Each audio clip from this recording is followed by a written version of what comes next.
केला बेचने वाली चुड़ैल। एक बार की बात है, जादूपुर नाम के एक गांव में करतब दिखाती एक औरत एक रेड्डी के लिए गांव में आती है। आइए आइए मेहरबान कदरदान, खाइए रोहड़ा के ताजे ताजे केले। कभी खाए नहीं होंगे ऐसे केले, पीले पीले केले खाइए। ये कहकर रोहड़ा हाथों में 4 केले लिए उन्हें सर्कल में जोर जोर से हवा में उछालती हुई करतब दिखाती है, जिसे देखकर आसपास के सारे बच्चे अपने अपने मम्मी पापा से उस औरत के पास जाने की जिद करने लग जाते हैं। पापा, ऐसा तो सर्कस में बॉल से होता है ना, ये आंटी तो केले से कर रही है। चलिए ना पापा, देखते हैं। रोहड़ा एक पतली सी तार पर चलती हुई केलों से करतब दिखाती है। आते जाते सभी लोग बाहर रुककर उसके करतब देखते हैं और वाह वाही करते नहीं थकते। जैसे ही एक आदमी पास आकर उसे पैसे देने लग जाता है, तब वो कहती है, अरे नहीं नहीं साहब, मैं करतब तो बच्चों के मन को बहलाने के लिए करती हूँ। धंधा तो मेरा केले का है। पीछे देखो मेरी रिड्डी, जो भी मेरे केले खाएगा मेरी तरह चुस्त दुरुस्त और तंदुरुस्त हो जाएगा। पता चलता है क्या कि मेरी उम्र 55 की है। अरे पर ऐसे ठंड के मौसम में कोई केला क्यों खाएगा? ये ऐसे वैसे केले नहीं है साहब, ये शरीर में गर्मी देते हैं। ठंड को दूर भगाए जो भी रोहिणा के केले खाए। पापा, अगर मुझे केले नहीं मिले तो मैं घर नहीं जाऊंगी।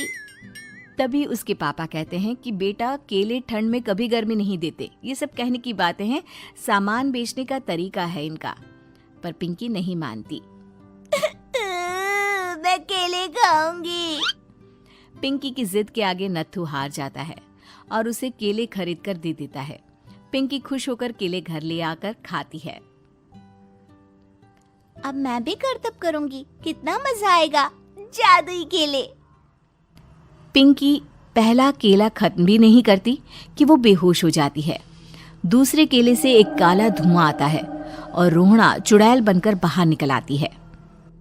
मेरे भूतिया केले बच्चे न खाए, ऐसा हो ही नहीं सकता। जादूपुर वालों, कब तक बचोगे?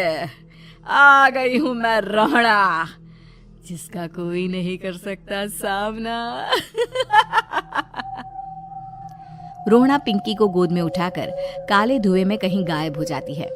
शाम के वक्त नत्थू घर लौटता है और पिंकी को घर में ना पाकर उसकी माँ से कहता है, माँ पिंकी कहाँ है? अरे बेटा, उसे तो तू सुबह करतब दिखाने ले गया था ना, फिर कहाँ वापस आए तुम दोनों? मुझे लगा तू उसे अपने साथ मंडी ले गया होगा। हे भगवान, मेरी बच्ची कहाँ गई? मैं उसे घर ही तो छोड़कर गया था माँ। नत्थू गांव के घर कोने में अपनी बेटी को ढूंढता है, पर उसे वो कहीं नहीं मिलती। परेशान होकर आके रो रो कर नत्थू हिम्मत हार कर घर लौट आता है। अगली सुबह रोहड़ा फिर से करतब दिखाने आती है और इस बार पिंकी की तरह रोनी केले खरीद लेता है। 50 रुपए दिए थे पापा ने, सारे पैसों की मैंने केले खरीद लिए हैं। अब मैं भी आंटी की तरह ही करतबबाज बन जाऊंगा। यही सोचते हुए रोनी केले खाता है और पहला अकेला केला आधा खत्म भी नहीं करता कि चुड़ैल उसके सामने आ जाती है। मेरे साथ चलने का समय आ गया है रोनी। ये तो बस शुरुआत है। अब इस गांव के सारे बच्चे धीरे धीरे मेरे कब्जे में होंगे, एक बच्चा भी नहीं बचेगा। ये कहकर रोनी को गोद में लेकर काले धुएं में अदृश्य हो जाती है। इसके बाद हर रोज गांव में से कोई ना कोई बच्चा गायब होता, पर ऐसा क्यों हो रहा है किसी को भी समझ में नहीं आ पा रहा था। रोज की तरह अपनी बेटी पिंकी की तलाश में नत्थू गांव के एक तालाब के पास बैठा रो रहा था। कहाँ गई मेरी पिंकी? शकुंतला के जाने के बाद एक वही तो मेरा सहारा थी। अरे उसकी आत्मा कोस रही होगी मुझे कि मैं अपनी बच्ची को संभाल भी नहीं पाया। नत्थू ये कहता हुआ रो ही रहा था कि तभी तालाब में से उसे शकुंतला की आवाज सुनाई देती है। कहाँ थी तुम शकुंतला? हमारी बच्ची और सारे गायब हुए बच्चे रोहड़ा के कब्जे में हैं। वो बच्चों को जो केले देती है उससे बच्चे बेहोश हो जाते हैं और उसके कब्जे में आ जाते हैं और वो उन्हें ले जाकर काली दुनिया में ले जाती है। पर वो ऐसा क्यों कर रही है? ये मैं नहीं जानती, पर उस दुनिया का रास्ता मैं आपको बता सकती हूँ। जहां ये नदी खत्म होती है वहां एक केले का पेड़ है, उसके नीचे एक दरवाजा है, वहीं से रास्ता जाता है उस दुनिया का। ये कहकर शकुंतला की आत्मा गायब हो जाती है। गांव के सभी लोग झुंड बनाकर उसी रास्ते से काली दुनिया में चले जाते हैं और वहां देखते हैं कि सारे बच्चे वहां काम कर रहे थे। पापा मुझे ले चलो यहाँ से। पापा पापा। सभी बच्चे अपने मम्मी पापा से लिपट जाते हैं। तो तुम लोग यहाँ तक आ गए? क्यों हमारे बच्चों को पकड़ लिया तूने? तुझे शिकार ही बनाना है तो ले, हम सब आ गए हैं, हमें खा ले। नहीं, मुझे बच्चे चाहिए। मेरे बच्चे के बदले तुम लोगों के बच्चे। क्या मतलब? मैं इसी गांव में रहने वाली एक औरत थी।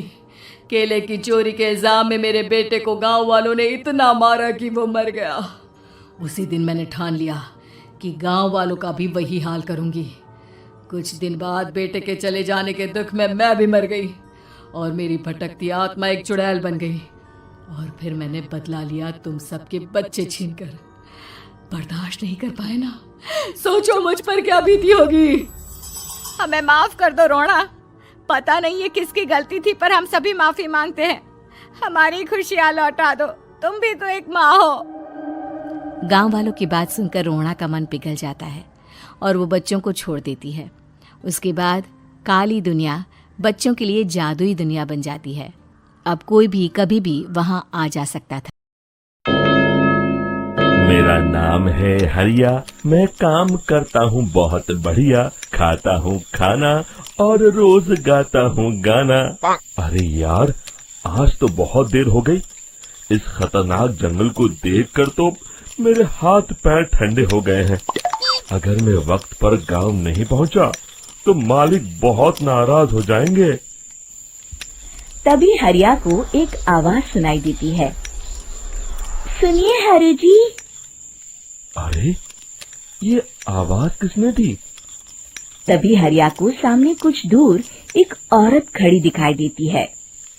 अरे भाई, ये औरत अकेली इतनी रात को इस जंगल में क्या कर रही है? चलकर पूछना पड़ेगा। फिर हरिया अपनी बैलगाड़ी उस औरत के सामने लाकर रोक देता है और उससे पूछता है। अरे सुनिए, आप इतनी रात को इस खतरनाक जंगल में अकेली क्या कर रही हैं? तभी वो औरत मीठी आवाज में कहती है, अरे हरु जी, आप आ गए। मैं कब से आपका इंतजार कर रही थी। वैसे तो यहाँ से काफी लोग गुजर चुके हैं, लेकिन मैं खास आपका इंतजार कर रही थी। अच्छा, तुम सच कह रही हो? मुझे तो यकीन नहीं हो रहा है। वो क्या है ना, आज तक किसी ने मुझसे इतने प्यार से बात नहीं की। हाँ हाँ हरु जी, मैं सच कह रही हूँ। अब देर मत करिए और जल्दी से मुझे मेरे घर तक छोड़ दीजिए। हाँ हाँ, कौन सी बड़ी बात है, अभी छोड़ देता हूँ। आप मेरे पीछे बैलगाड़ी में बैठ जाइए और मुझे रास्ता बताते चलिए। फिर वो औरत हरिया की बैलगाड़ी में बैठ जाती है और हरिया बैलगाड़ी हाँकता हुआ आगे चल पड़ता है। फिर उस औरत के बताए हुए रास्ते पर चलते चलते हरिया बैलगाड़ी लेकर एक काली गुफा के आगे आकर रुक जाता है। हरिया उस औरत से पूछता है, हाँ देवी जी, आपका घर कहाँ है? यहाँ तो एक गुफा के अलावा और कुछ नहीं है। तभी अचानक वो औरत हवा में उड़ने लगती है। देखते ही देखते उसका सुंदर रूप एक डरावनी चुड़ैल में बदल जाता है और वो जोर जोर से हंसती है। अरे तू तो एक नंबर का बेवकूफ निकला। तू तो बड़ी आसानी से मेरी बातों में आ गया। अरे मर गया रे, ये तो एक चुड़ैल है। हे भगवान बचा ले, ये तो बड़ी डरावनी दिखाई दे रही है। और फिर अगले ही पल हरिया की बैलगाड़ी में रखा सारा सामान हवा में उड़ता हुआ उस काली गुफा के अंदर चला जाता है और वो चुड़ैल भी उस गुफा के अंदर जाकर कहीं गायब हो जाती है। हरिया ये नजारा देख बुरी तरह घबरा और परेशान हो जाता है। अरे ये चुड़ैल तो मेरा सारा सामान लेकर गुफा में गायब हो गई। अब क्या होगा? अगर मैं गांव खाली हाथ गया तो मालिक मेरी अच्छी खबर लेंगे। मेरी इस बात का कोई यकीन भी नहीं करेगा। फिर आखिर वही हुआ। हरिया के मालिक चंपक सेठ को हरिया की किसी भी बात पर रत्ती भर भी यकीन नहीं हुआ। चंपक सेठ को लगा हरिया झूठ बोल रहा है और उसने ही लालच में आकर सारा सामान हड़प कर लिया है। फिर हरिया को बेईमान समझकर चंपक सेठ उसे काम से निकाल देता है। अगले दिन अपनी दुकान में परेशान बैठा चंपक सेठ गुस्से में बड़बड़ाता है। अरे दुकान में तो सामान बिल्कुल भी नहीं है। अब मुझे ही शहर जाकर सामान लाना होगा। फिर वो अपनी बैलगाड़ी लेकर शहर चला जाता है। शहर से सामान लेकर जब चंपक सेठ वापस गांव लौट रहा होता है, तभी उसे एक आवाज सुनाई देती है। चंपक जी, ओ चंपक जी। अरे ये तो कोई मेरा नाम लेकर मुझे पुकार रहा है। फिर उस रास्ते में वही औरत खड़ी दिखाई देती है। फिर क्या था, हरिया की तरह चंपक सेठ भी उस औरत के पास अपनी बैलगाड़ी लेकर जाता है और वो भी उसकी चिकनी चुपड़ी बातों के मुंह जाल में फंस जाता है।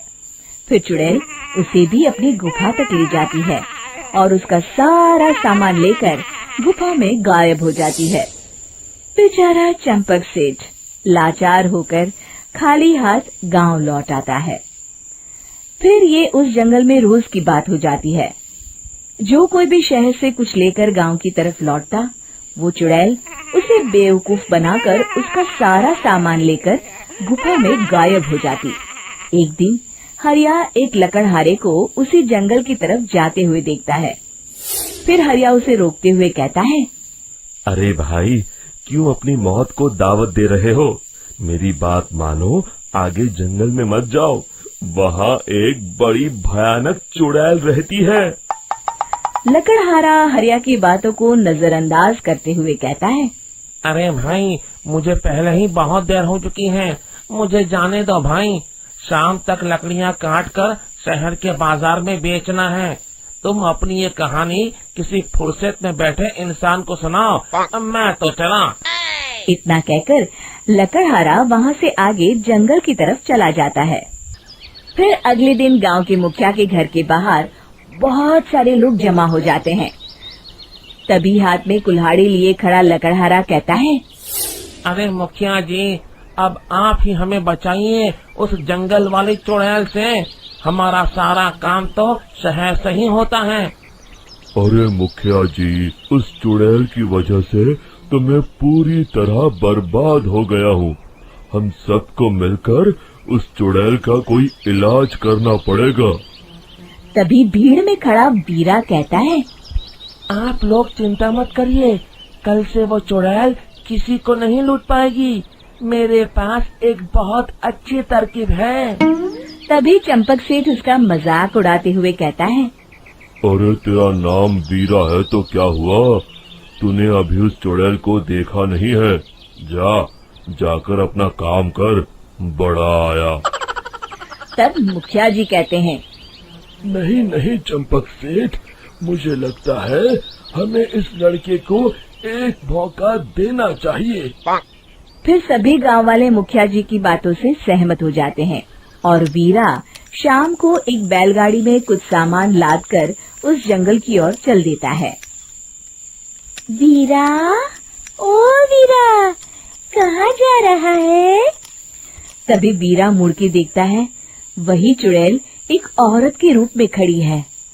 अरे बहन जी, मैं आपको ही ढूंढ रहा था।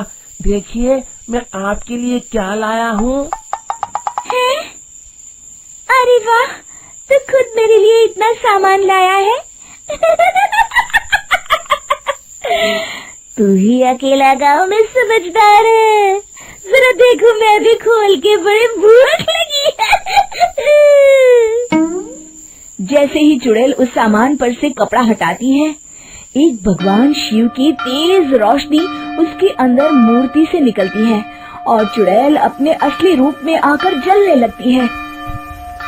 अरे अरे मैं चल रही हूँ, बचाओ, बचाओ, ओम नमः शिवाय, मर गई मैं। देखते ही देखते वो चुड़ैल राख के साथ उड़ जाती है और सभी गांव वाले भी वहां आ जाते हैं। शिक्षा बुराई पे सदा अच्छाई की ही जीत होती है। गूंगी बहू अंधी सास। एक परिवार में 5 लोग थे। ओम प्रकाश, उनकी पत्नी सुमित्रा, बहू भावना, बेटा राहुल और एक थी उनकी बेटी प्रियंका। वैसे तो ओम प्रकाश और सुमित्रा के घर में सब कुछ ठीक ठाक था, लेकिन सुमित्रा की एक आदत थी। घर में कुछ भी गलत या सही हो तो वो किसी से कुछ नहीं कहती, और भावना स्वभाव की इतनी सीधी सादी थी कि अगर कोई उसके साथ गलत भी करता तो भी वो उसे कुछ नहीं कह पाती। इसी के चलते प्रियंका और राहुल घर में मनमानी चलाते रहते, क्योंकि घर को संभालने वाली औरतें इस तरह से रहती थी जैसे वो गूंगी और अंधी हो। माँ, मैं अपनी सहेलियों के साथ पिकनिक पर जा रही हूँ ठीक है बेटा, चली जाओ। और मुझे आने में रात हो जाएगी, देर से ही आऊंगी मैं। अच्छा, कोई बात नहीं बेटा। अरे भावना, तुमको एक बार में समझ में नहीं आता क्या? नाश्ते में फिर से पराठे बना के रख दिए। कितनी बार तुमसे कहा है कि मेरे लिए ढंग का नाश्ता बनाया करो। ठीक है जी, आगे से ध्यान रखूंगी। अरे ये बहू से किस तरह से बात कर रहे हो तुम राहुल? अरे तो और क्या करूं पापा, इसको कही बात एक बार में समझ में ही नहीं आती। सुमित्रा, तुम अपने बेटे को समझाती क्यों नहीं? बहू से बात करने का ये क्या तरीका है? अरे जिसकी जैसी मर्जी आए करो, मुझे क्या। भावना बेटा, तुम भी तो कभी कुछ कहा करो। इस तरह क्यों सबकी बातें सुनती रहती हो? कोई बात नहीं पापा जी, सब ठीक है। रात को काफी देर तक प्रियंका घर नहीं आती, और जब वापस लौट कर आती है तो एक लड़की के साथ बाइक पर बैठकर। सुमित्रा और भावना दोनों ही प्रियंका को लड़की के साथ देख लेते हैं। आज तो जोर से डांट पड़ने वाली है, लेकिन मैं डर क्यों रही हूँ? माँ तो सब कुछ देखकर भी अंधी बनी रहती है। और रही बात भाभी की, वो किसी को कुछ नहीं बताने वाली। कहने को भगवान ने आवाज दी है, लेकिन गूंगी है गूंगी। अरे प्रियंका बेटा, इतनी रात को कॉलेज से लौट कर आ रही हो? कहाँ गई थी तुम?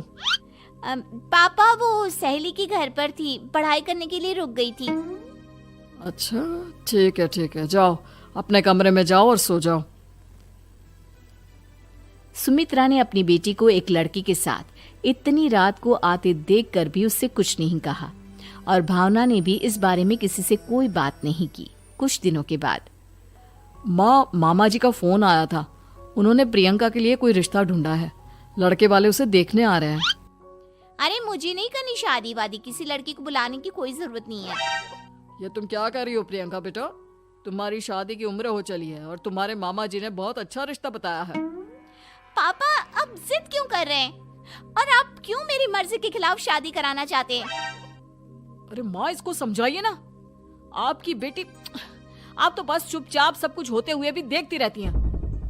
अरे तो क्या कहूँ, और मेरे कहने से क्या हो जाएगा? वैसे भी गलत क्या हो रहा है, सब कुछ सही तो है। भावना बहू, देखो तो प्रियंका हमारी बात नहीं समझेगी, लेकिन वो तुम्हारी हम उम्र है। क्या पता तुम्हारे कहने से उसे कुछ समझ में आ जाए। नहीं पापा जी, मेरे कहने से कुछ नहीं होगा। मैं प्रियंका को कैसे समझा सकती हूँ? वो ननद है मेरी, कहीं मेरी किसी बात का बुरा मान गई तो? सुमित्रा और भावना में से कोई भी प्रियंका को कुछ नहीं समझाता। इस बात से राहुल और ओम प्रकाश जी दोनों ही परेशान हो जाते हैं। और फिर जब लड़का प्रियंका को देखने के लिए आता है, मुझे आपकी बेटी बहुत पसंद है, मैं उसके साथ शादी करने के लिए तैयार हूँ। देखो, मुझे तुमसे शादी नहीं करनी, और ये बात जितनी जल्दी समझ में आ जाए अच्छा रहेगा। अरे तो फिर आप लोगों ने मुझे यहाँ बुलाया ही क्यों? माफ कर दो बेटा, वो हमारी बेटी जरा गुस्से में है, हम उसे समझाने की कोशिश करते हैं। हाँ, देखिए आप नाराज मत होइए, वो तो उसने बस ऐसे ही कह दिया होगा। अरे कोई ऐसे ही कुछ कहता है क्या? और ये आपकी पत्नी और माँ, ये दोनों इस तरह चुपचाप क्यों बैठे हैं, जैसे इस घर के मेंबर ही ना हो? आपके घर में सब कुछ ठीक तो है ना? अरे सब कुछ ठीक है बेटा। सुमित्रा, समझाओ ना अपनी बेटी को। अरे क्या समझाऊं, क्या होगा समझाने से? सब ठीक ही तो हो रहा है, गलत क्या हो रहा है? भावना, प्रियंका को अंदर लेकर जाओ और उससे समझाओ कि कितना अच्छा रिश्ता है। इतना अच्छा लड़का है, इस तरह से बिहेव ना करे। नहीं नहीं जी, मैं किसी से कुछ नहीं कह सकती जी। अरे अजीब परिवार है, मुझे तो यहाँ से निकलना पड़ेगा। इस तरह से तो आपकी बेटी की शादी किसी से नहीं हो सकती। जिसके घर की औरतें गूंगी और अंधी बनकर बैठ जाए, उस घर का कुछ नहीं हो सकता। ओम प्रकाश और राहुल सुमित्रा और भावना की हरकतों की वजह से बहुत परेशान हो जाते हैं। एक दिन वो दोनों आपस में बात करते हैं। पापा, समझ में नहीं आता कि भावना और माँ को कैसे समझाया जाए। सही कहते हो बेटा, तुम और मैं काम के सिलसिले में सारा दिन घर के बाहर रहते हैं और घर की दोनों औरतें जिन्हें सारा घर संभालना चाहिए, गूंगी और अंधी बनकर बैठी हैं।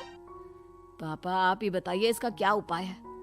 मेरी तो कुछ समझ में नहीं आता बेटा, लेकिन हमें कुछ तो करना पड़ेगा, क्योंकि इन सब की वजह से प्रियंका बहुत ज्यादा बिगड़ती जा रही है। तुमने देखा उसे किस तरह से बिहेव किया था। अरे लेकिन पापा, हम करेंगे क्या? हमें एक नाटक करना होगा। कुछ दिनों के लिए हम भी गूंगे और बहरे बन जाते हैं, उसके बाद इन दोनों औरतों को अकल आएगी। हाँ पापा, शायद आपकी बात ठीक है। हम दोनों हर बार बात को संभाल लेते हैं और इसी वजह से माँ और भावना कुछ भी करने की कोशिश ही नहीं करते। और फिर अगले दिन, भावना, नाश्ते में क्या बनाया है? जी पराठे बनाए हैं। मेरे लिए पोहा बना दो। अच्छा जी ठीक है, अभी बना देती हूँ जी। बहू, नाश्ते में क्या बनाया है? पापा जी, पराठे हैं और पोहे बन रहे हैं। अरे बहू, मुझे तो उपमा खाने का मन था, मेरे लिए उपमा बना दो। ठीक है पापा जी, अभी बना देती हूँ। भाभी, जल्दी से जरा मेरा कॉलेज का टिफिन तो पैक कर देना। और सुनो, मुझे ना भिंडी की सब्जी खाने का मन है। सुमित्रा चुपचाप बैठी बैठी सब कुछ देख रही थी। उसने किसी से कुछ भी नहीं कहा और ये देखकर भावना को मन ही मन गुस्सा आ रहा था, लेकिन वो किसी से कुछ नहीं कह रही थी। उसे लग रहा था कि ओम प्रकाश जी, जो हमेशा उसकी साइड लेते थे, वो भी आज चुपचाप बैठे हुए थे। शाम के वक्त प्रियंका अपने बहुत सारे दोस्तों को लेकर घर आती है और उधर दूसरी तरफ से राहुल भी अपने ऑफिस के दोस्तों को लेकर घर आ जाता है। प्रियंका अपने कमरे में तेज म्यूजिक चलाकर डांस करती है और राहुल अपने दोस्तों के साथ बैठकर जोर जोर से हंस रहा था। प्रियंका और राहुल मिलकर पूरे घर को अस्त व्यस्त कर देते हैं, लेकिन भावना उनसे कोई शिकायत नहीं करती और सुमित्रा जी भी चुपचाप बैठी रहती है। लेकिन भावना और सुमित्रा के अंदर का गुस्सा धीरे धीरे बढ़ रहा था। फिर रात को ओम प्रकाश और राहुल एक दूसरे से बातें करते हैं। पापा, हमने इतना कुछ किया, फिर भी भावना कुछ बोलती ही नहीं और माँ भी कुछ गलत करने से किसी को रोकती ही नहीं। तुम चिंता मत करो बेटा, इन दोनों के अंदर का गुस्सा भर रहा है और बहुत जल्दी बाहर आने वाला है। अगले दिन, अरे बहू, ये कपड़े धुले हैं या गंदे हैं? पापा जी, कपड़े तो मैंने धोकर ही आपकी अलमारी में रखे थे। मुझे तो साफ नहीं लग रहे, एक बार और धो देना। प्रियंका, मैं सोच रहा था कि तुम्हें उस लड़के से शादी नहीं करनी है ना, मत करो। एक काम करो, वैसे भी क्या रखा है शादी वादी में, तुम्हें जो लड़का पसंद है उसके साथ जाकर कोर्ट मैरिज कर लो। इस बार ओम प्रकाश और राहुल की बात सुनकर भावना और सुमित्रा के अंदर का गुस्सा जाग उठता है।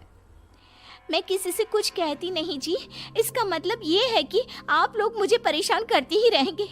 कल 4 बार मुझसे नाश्ता बनवाया, आज पापा जी मुझसे धुले हुए कपड़ों को बार बार धुलवा रहे हैं। अरे मैं इंसान हूँ जी, कोई मशीन नहीं हूँ। तुम दोनों ने मिलकर इस घर की कैसी हालत बना दी है और अपनी बहन को भागकर शादी करने के लिए कह रहे हो। तुम भाई हो या दुश्मन? ओम प्रकाश और राहुल जोर जोर से हंसने लगते हैं। अरे इसमें हंसने की क्या बात है? हम लोग यहाँ इतने परेशान हो रहे हैं जी, तुम लोगों को ऐसी हरकत करने के बाद भी हंसी आ रही है। ये क्या कर रहे हैं जी आप दोनों? यही तो हम चाहते थे कि सुमित्रा, तुम अंधी होकर ना बैठी रहो। घर में कुछ भी गलत हो तो उसे रोकने की कोशिश करो। और भावना, तुम अपने साथ हो रहे गलत व्यवहार पर भी कभी मुंह नहीं खोलती, ये सही बात नहीं है। मैं चाहता था कि तुम्हारी भी जुबान खुले, तुम गलत बात का विरोध करो। गूंगी बहू और अंधी सास की ये जोड़ी इस घर में अब नहीं चलेगी।